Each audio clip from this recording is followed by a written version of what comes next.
सुपारी गुड्डू ने दी थी, शाइस्ता से लेना चाहता था बदला। किस नेता ने करवाया अतीक का मर्डर, खुलासे से मच गया हड़कंप। अतीक के वकील ने बताया 14 नाम, उड़े सभी के होश। गुस्से में शाइस्ता परवीन, शाइस्ता ने उठाया नकाब, अब लेडी डॉन संभालेगी गैंग की जिम्मेदारी। दे दी बड़ी धमकी, कहा मौत का इंतकाम जरूर लूंगी।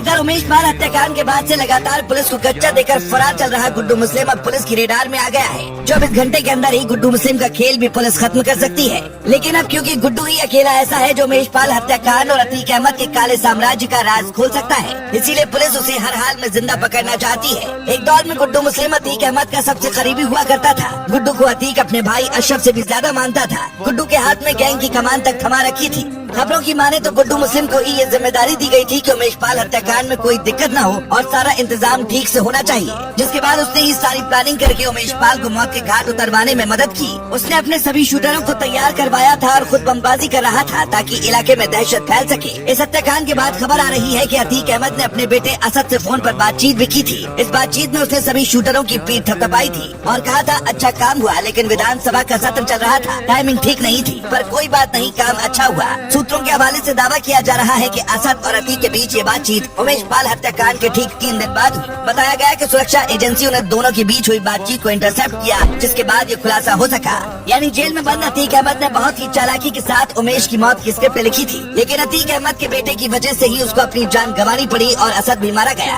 अतीक अहमद कभी नहीं चाहता था कि असद फ्रंट फुट पर आकर इस हत्याकांड में शामिल हो। अतीक ने प्लान बनाया था कि असद गाड़ी में बैठकर ही सारा सब कुछ देखेगा, नीचे नहीं उतरेगा। लेकिन जब उमेश पाल पर गोलीबारी शुरू हुई तो असद से देखा नहीं गया और वो भी नीचे उतरा था और उसने भी 2-4 गोलियां दागी थी। लेकिन तब शायद अतीक अहमद को भी नहीं लगा होगा कि मामला इतना बिगड़ जाएगा और बात एनकाउंटर तक पहुंच जाएगी। सबसे पहले पुलिस ने असद का एनकाउंटर किया और बाद में 3 लोगों ने मिलकर अतीक अहमद को ही मौत के घाट उतार दिया। इस हत्याकांड के बाद से लगातार पुलिस मामले की जांच में जुटी है, जिसमें अलग अलग बातें निकलकर सामने आ रही हैं। बताया जा रहा है कि अतीक अहमद को मौत के घाट उतरवाने की सुपारी खुद उसके राइट हैंड यानी गुड्डू मुस्लिम ने दी थी। और अगर ये वाकई में सच है तो हैरान करने वाली बात है, क्योंकि गुड्डू मुस्लिम को अतीक अहमद ने हमेशा भाई के जैसा प्यार दिया था। इसी बीच अतीक अहमद का एक 19 साल पुराना बयान भी वायरल हो रहा है, जिसमें उसने कहा था कि वो एक दिन सड़क किनारे पड़ा मिलेगा। ऐसा इसलिए क्योंकि चाहे उसे पुलिस ढेर कर देगी या उसकी ही कौम का कोई सिरफिरा उसे मार देगा। यानी अतीक अहमद को इस बात का इल्म था कि आने वाला साल उसके लिए कैसा होने वाला है। अतीक अहमद बेहद शातिर टाइप का अपराधी था। जब उसने देखा कि उत्तर प्रदेश में योगी